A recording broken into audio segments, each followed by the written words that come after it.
মাংসটা কেমন টকবক করে ফুটছে। মানুষেরও একসময় যৌবন আসে, ঠিক মাংসের মতো টকবক করে ফুটন্ত যৌবন। সেই যৌবনটাকে মানুষ যদি কাজে লাগাতে ব্যর্থ হয়, তাহলে মানুষ একসময় সমস্যায় পড়ে। এবং সে যদি সুচিন্তিতভাবে যৌবনটাকে কাজে না লাগাতে পারে, মানুষ একসময় অসহায় হয়ে পড়ে। মানুষের বয়স বাড়ে, দায়িত্ব বাড়ে, মানুষের কাঁধে এসে বোঝা চাপে।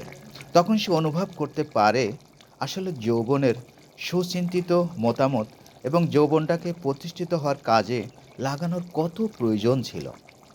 তাই প্রত্যেকটা মানুষই তার যৌবনটাকে সুন্দর করে ভবিষ্যতের জন্য সাজিয়ে গুজিয়ে সুন্দর একটা জীবন ব্যবস্থা গড়ে তোলার জন্য চিন্তা করা উচিত এবং তার নিজের প্রতিষ্ঠিত হওয়ার জন্য যৌবনটাকে কাজে লাগানো উচিত এবং আল্লাহর যে হুকুম আছে, যে বিধান আছে, সেই বিধানকে মেনে চলা উচিত।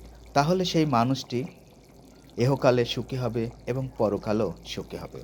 তাই যুবক ভাইদের বলতে চাই, যৌবনকালের সময়টাকে ব্যয় করবেন না।